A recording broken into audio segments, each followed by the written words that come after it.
আন্তর্জাতিক মাতৃভাষা দিবস উদযাপনে প্রস্তুত কেন্দ্রীয় শহীদ মিনার।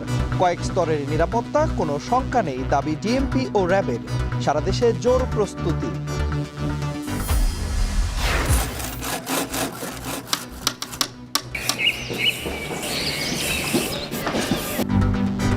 কড়া নাড়ছে অমর একুশে বইমেলা। সোহরাওয়ার্দী উদ্যানে শেষ সময়ের ব্যস্ততা, রোজায় পাঠক সমাগম নিয়ে অনিশ্চয়তা।